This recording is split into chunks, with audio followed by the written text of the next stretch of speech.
Boy, this market is something else, huh? It's pretty crazy. Things have been moving really fast. There's been a lot of multiple offers. Things are going over listed price, and it just seems like there is so much competition. So there's a lot of pressure right now on buyers. They're really feeling the stress of an incredibly competitive market. So I just wanted to take a step back and maybe take a look at some other sides of a market and what can make a really big difference. So there are a couple of things that can go wrong during an escrow. In fact, the list is huge of all the things that could possibly go wrong. So I thought I'd make just a quick video to cover some of those things that can go wrong in an escrow. Let's go ahead and assume, oh my gosh, in this crazy competitive market where we're seeing 10, 20, 30 offers on a single property, you were the lucky one and you got in. Great. So let's just bring it back to reality and talk about some things that can go wrong, right? So I've broken it up into 3 categories.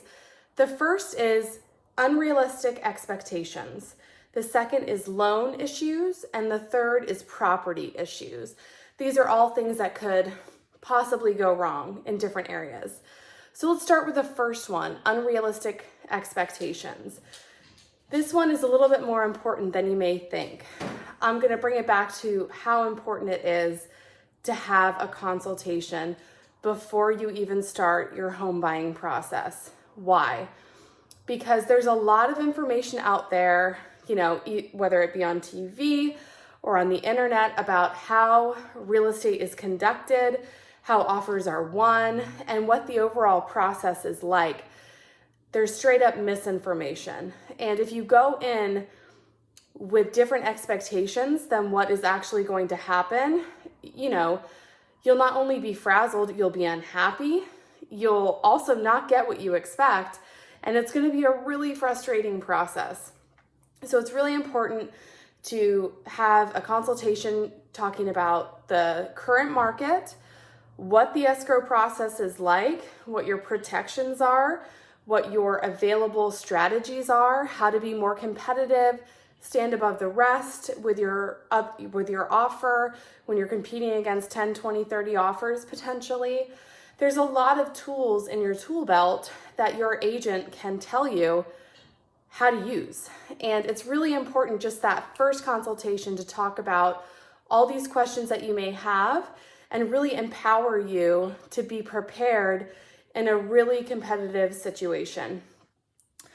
And it's really important just to know, what should a buyer expect? What should a seller expect during an escrow process? Because there are just so many different aspects of it where if you don't know what you're getting yourself into, it can be a surprise, and sometimes it's not a good surprise.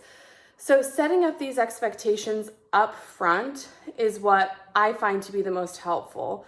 The biggest thing that I think is most important to discuss are, what's the negotiation process like? First, what's the negotiation process like when you actually are trying to get your offer accepted?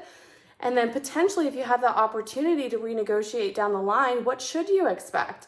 What should you expect in this market? What is common? What is potential? What is possible? What's realistic? All of these things should be talked about in that first consultation, which is so important.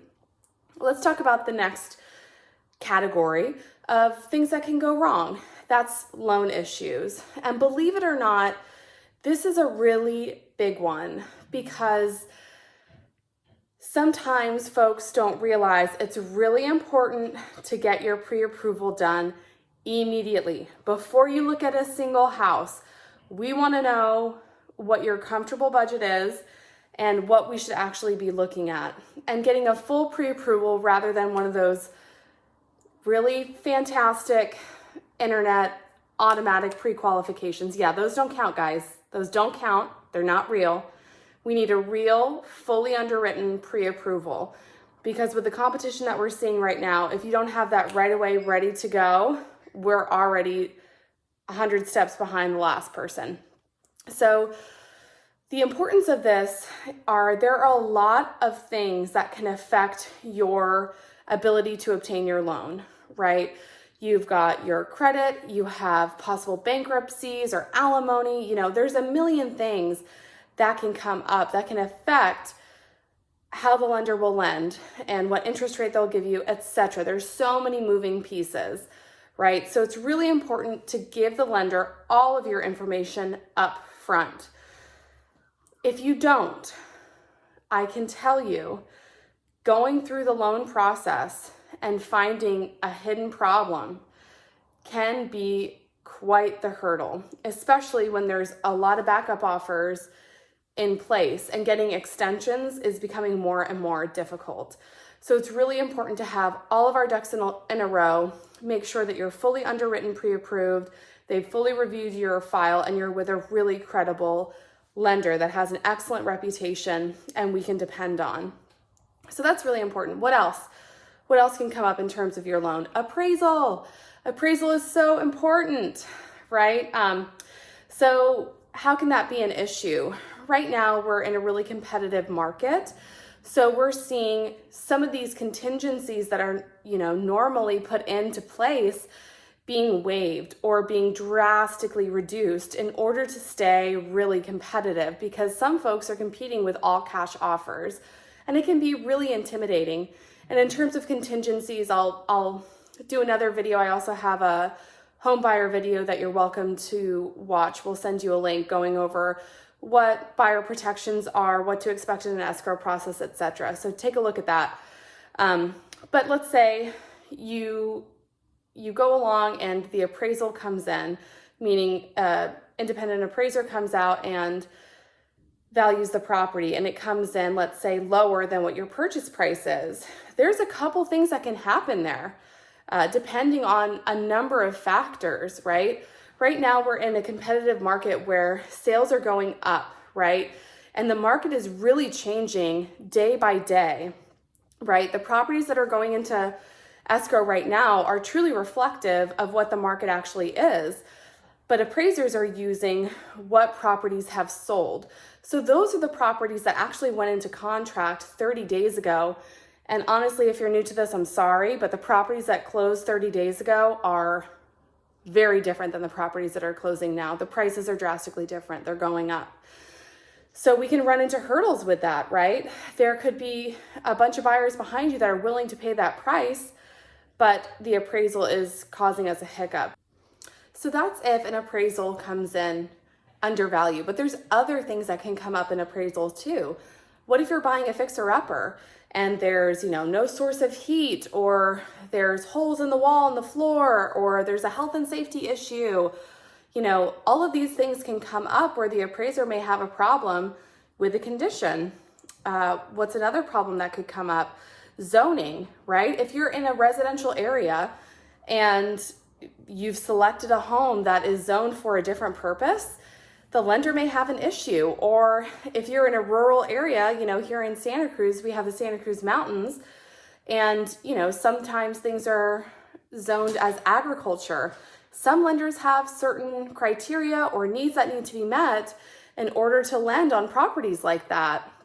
And again, these are all things that come up, but that doesn't mean that there aren't solutions. But it's just important to keep in mind there's a lot of moving pieces when it comes to an escrow.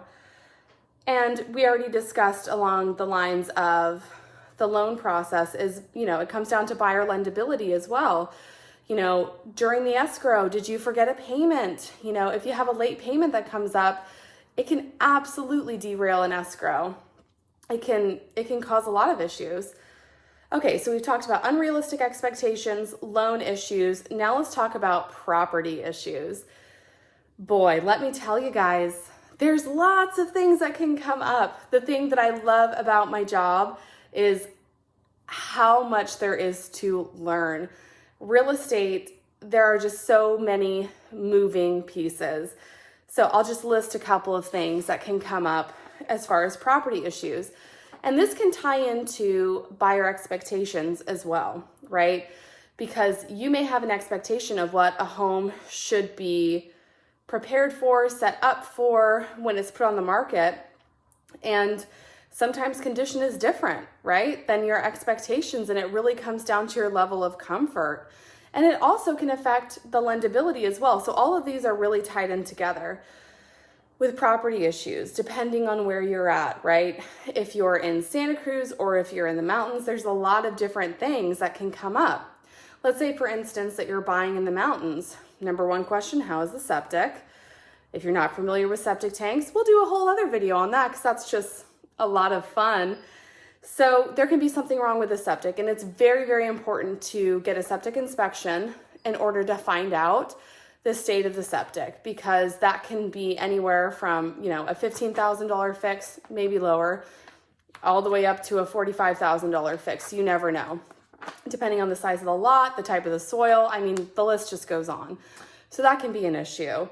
Or if you're in the city, sewer lateral, we're seeing a lot of these issues. The city and county actually is requiring that these sewer lateral connections, so that's from the house to the street, be inspected and repaired prior to the close.